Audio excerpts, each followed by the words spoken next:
जागतिक आरोग्य संघटनेने म्हणजे WHO ने नुकतीच वंध्यत्वावर आत्तापर्यंतची पहिली सर्वसमावेशक मार्गदर्शक तत्त्वे प्रसिद्ध केली आहेत आणि आज आपण याच महत्त्वाच्या दस्तऐवजाचा सखोल आढावा घेणार आहोत. हो, आणि ही फक्त डॉक्टरांसाठीची नियमावली नाहीये. जगातल्या प्रत्येक 6 पैकी एका व्यक्तीला आयुष्यात कधी ना कधी वंध्यत्वाचा सामना करावा लागतो. त्यामुळे हा विषय आपल्या सगळ्यांच्या आयुष्याशी जोडलेला आहे. बरोबर. आणि या मार्गदर्शक तत्वांचा अभ्यास करताना एक गोष्ट प्रकर्षाने जाणवली. कमी म्हणजे जास्त किंवा लेस इज मोर. WHO असं सांगताय की वंध्यत्वाच्या उपचारात कधीकधी काहीही न करणे हाच सर्वोत्तम उपाय असू शकतो. हे नेमकं काय आहे तेच आज आपण उलगडणार आहोत. चला तर मग सुरुवात करूया. सुरुवातीलाच एक मोठा मुद्दा मांडलाय. WHOचे महासंचालक म्हणतात की ही मार्गदर्शक तत्वे केवळ वैद्यकीय नाहीत, तर ती मानवाधिकार आणि समानतेच्या तत्वांवर आधारित आहेत. हे ऐकायला खूप मोठं वाटतं, पण याचा सर्वसामान्यांसाठी नेमका अर्थ काय? याचा अर्थ खूप खोल आहे. याचा अर्थ असा की आपल्याला किती मुलं हवीत, कधी हवीत आणि 2 मुलांमध्ये किती अंतर असावं हे ठरवण्याचा अधिकार प्रत्येकाला आहे. वंध्यत्व हा अधिकार आपल्याकडून म्हणजे एक प्रकारे हिरावून घेतं. त्यामुळे यावर उपचार करणं म्हणजे केवळ एक आजार बरा करणं नाही, तर लोकांना त्यांच्या आयुष्याचे महत्त्वाचे निर्णय घेण्याचं स्वातंत्र्य परत देणं आहे. आणि ही समस्या किती मोठी आहे याचा एक आकडा तर खरंच धक्कादायक आहे. जगातल्या तब्बल 17.5% लोकांना वंध्यत्वाचा अनुभव येतो, म्हणजे साधारणपणे 6 पैकी 1 व्यक्ती. हो, आणि यातला एक मोठा गैरसमज दूर होतो. आपल्याला वाटतं की ही समस्या फक्त श्रीमंत किंवा विकसित देशांमध्येच असेल. पण WHOचा अभ्यास सांगतो की हा आकडा श्रीमंत, गरीब, विकसित किंवा विकसनशील देशांमध्ये फारसा वेगळा नाही. ही खऱ्या अर्थाने एक जागतिक आणि सार्वत्रिक समस्या आहे. त्यातला एक आकडा तर असा आहे जो आपल्या समाजात वंध्यत्वाकडे बघण्याचा संपूर्ण दृष्टिकोनच बदलून टाकू शकतो. तो म्हणजे जवळजवळ निम्म्या प्रकरणांमध्ये म्हणजे 45.1% केसेसमध्ये पुरुषांशी संबंधित कारणं असतात. हो, आणि हा केवळ एक आकडा नाहीये, ही एक मानसिकता बदलणारी गोष्ट आहे. आपल्याकडे वर्षानुवर्षे याचा भार फक्त स्त्रीवर टाकला जातो. तिलाच दोष दिला जातो. तिलाच तपासण्यासाठी आणि उपचारांसाठी पळवलं जातं. पण WHO स्पष्टपणे सांगते की नाण्याच्या दोन्ही बाजू तपासल्याशिवाय तुम्ही मूळ समस्येपर्यंत पोहोचूच शकत नाही. म्हणजे पहिल्या दिवसापासून स्त्री आणि पुरुष दोघांचीही तपासणी समान पातळीवर झाली पाहिजे, यात काही तडजोड नाही. अगदी. यात अजिबात दुमत नाही. हा सर्वात मोठा आणि महत्त्वाचा बदल आहे जो या मार्गदर्शक तत्वांमुळे अपेक्षित आहे. ठीक आहे, म्हणजे समस्या किती मोठी आणि व्यापक आहे हे स्पष्ट झालं. मग साहजिकच पहिला प्रश्न येतो की हे टाळण्यासाठी काय करता येईल? प्रतिबंधाबद्दल WHO काय सांगतं? WHOचा सगळ्यात जास्त भर हा प्रतिबंधावरच आहे. त्यांचं म्हणणं आहे की प्रजननक्षम वयोगटातील लोकांना म्हणजे तरुण-तरुणींना अगदी सहज आणि कमी खर्चात प्रजनन क्षमता आणि वंध्यत्वाबद्दल योग्य माहिती मिळाली पाहिजे.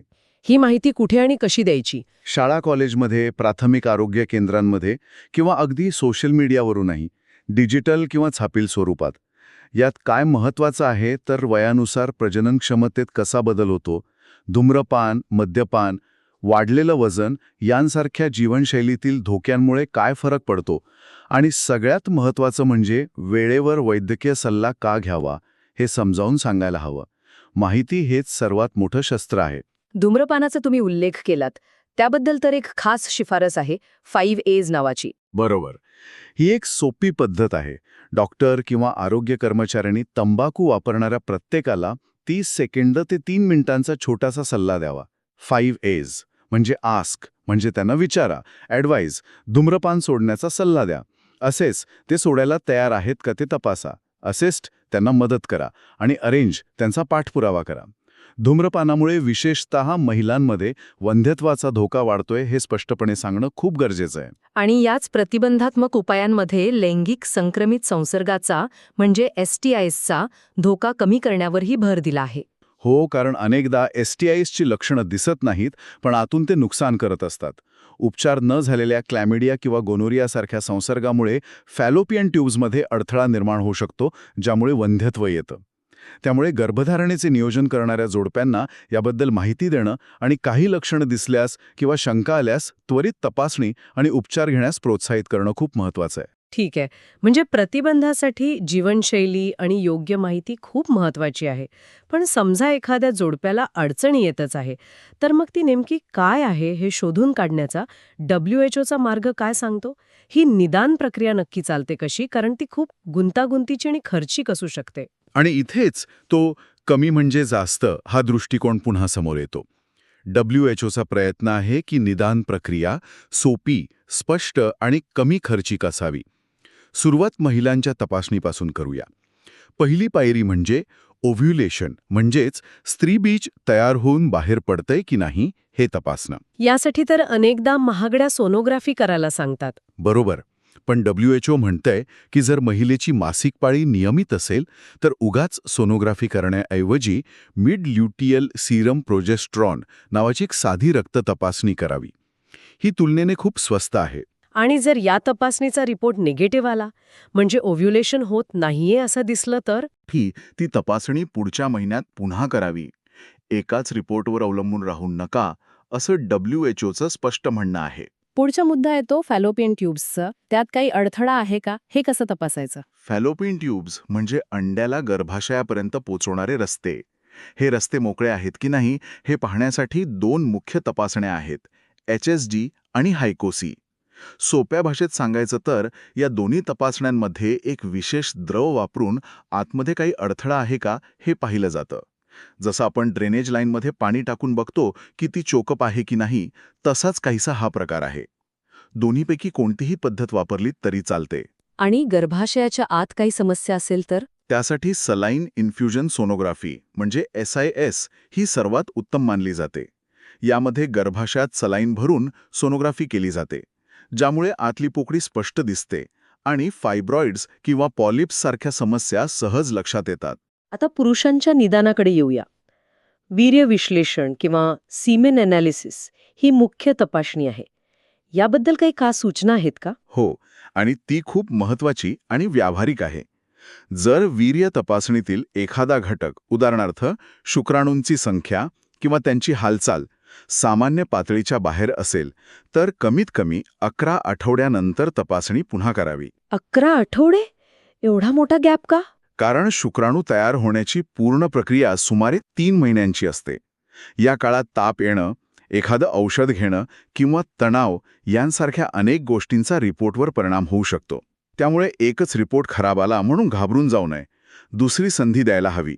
आणि जर पहिलाच रिपोर्ट पूर्णपणे नॉर्मल असेल तर पुन्हा तपासणी करायची गरज आहे का? अजिबात नाही. आणि हेच तर कमी म्हणजे जास्त आहे. जर सर्व घटक सामान्य असतील तर तपासणी पुन्हा करण्याची गरज नाही, असं WHO स्पष्टपणे सांगतं. यामुळे अनावश्यक तपासण्या, खर्च आणि मानसिक त्रास वाचतो. पण असंही होतं की स्त्री आणि पुरुष दोघांच्याही सर्व तपासण्या नॉर्मल येतात, पण तरीही गर्भधारणा होत नाही. त्याला काय म्हणतात? त्यालाच अस्पष्ट वंध्यत्व किंवा अनएक्सप्लेन्ड इन्फर्टिलिटी म्हणतात. जेव्हा वर्षभर प्रयत्न करूनही गर्भधारणा होत नाही आणि स्त्री-पुरुषांच्या सर्व मूलभूत तपासण्या नॉर्मल येतात, तेव्हा डॉक्टर हे निदान करतात. आणि अशा जोडप्यांसाठी उपचाराची दिशा काय असावी, यावर WHOने दिलेल्या शिफारसी सर्वात जास्त आश्चर्यकारक आणि क्रांतिकारी आहेत. हेच मला विचारायचं होतं. आत्ता आपण अशा भागाकडे आलोय जो ऐकून मला खरंच आश्चर्य वाटलं. उपचारांसाठी कोणकोणते पर्याय सुचवले आहेत? PCOS सारख्या सामान्य समस्येपासून सुरुवात करूया. PCOSमुळे ज्या महिलांमध्ये ओव्ह्युलेशनची समस्या असते त्यांच्यासाठी लेट्रोझोल हे औषध पारंपरिक क्लोमिफेन सायट्रेटपेक्षा जास्त प्रभावी असल्याचं सुचवलं आहे. आणि जर लेट्रोझोल वापरता येत नसेल तर क्लोमिफेन सायट्रेटसोबत मेटफॉर्मिन द्यावं, कारण त्याने परिणामकारकता वाढते. आणि ज्यांच्या फॅलोपियन ट्यूब्समध्ये अडथळा आहे त्यांच्यासाठी काय? इथे वय खूप महत्त्वाचा घटक मानला आहे. जर महिलेचं वय 35 पेक्षा कमी असेल आणि ट्यूबमधील अडथळा सौम्य असेल तर थेट IVF करण्याऐवजी शस्त्रक्रियेचा विचार करावा. शस्त्रक्रियेने तो अडथळा दूर केल्यास नैसर्गिक गर्भधारणेची संधी मिळू शकते. आणि वय 35 पेक्षा जास्त असेल तर मात्र वेळ घालवू नये, कारण वयानुसार स्त्री बीजांची संख्या आणि गुणवत्ता कमी होत जाते. अशावेळी शस्त्रक्रियेत वेळ घालवण्यापेक्षा थेट IVFचा सल्ला दिला जातो. इथे वेळेचं महत्त्व अधोरेखित केलं आहे. पुरुषांमधील उपचारांबद्दल काय? व्हेरिकोसेल ही एक सामान्य समस्या आहे. हो, आणि यासाठी शस्त्रक्रिया किंवा रेडिओलॉजिकल उपचारांचा सल्ला दिला जातो. यातही मायक्रोस्कोपिक शस्त्रक्रिया सर्वात चांगली मानली जाते, कारण त्यात यशस्वी व्हायचे चान्सेस जास्त असतात आणि त्रासही कमी होतो. एक प्रश्न जो अनेकांना पडतो, पुरुषांमधील वंध्यत्वासाठी अनेकदा अँटीऑक्सिडंट्स आणि विटॅमिन्सची औषधं दिली जातात. त्याबद्दल ही मार्गदर्शक तत्वे काय सांगतात? आणि हा एक खूप महत्त्वाचा मुद्दा आहे. अँटीऑक्सिडंट्सच्या वापराबाबत WHOने कोणतीही शिफारस केलेली नाही. म्हणजे ते वापरू नका असं म्हटलंय. नाही, वापरू नका असंही म्हटलेलं नाही आणि वापरा असंही म्हटलेलं नाही. त्यांनी तटस्थ भूमिका घेतली आहे. याचं कारण असं की अँटीऑक्सिडंटचा खरोखरच फायदा होतो की नाही हे सिद्ध करणारे पुरेसे आणि ठोस वैज्ञानिक पुरावे सध्या उपलब्ध नाहीत. त्यामुळे सध्या तरी त्यांच्या फायद्याची खात्री देता येत नाही. आता येऊया त्या सर्वात अनपेक्षित शिफारसीकडे, अस्पष्ट वंध्यत्व. जिथे डॉक्टर सांगतात की सगळं काही नॉर्मल आहे, पण तरीही गर्भधारणा होत नाही.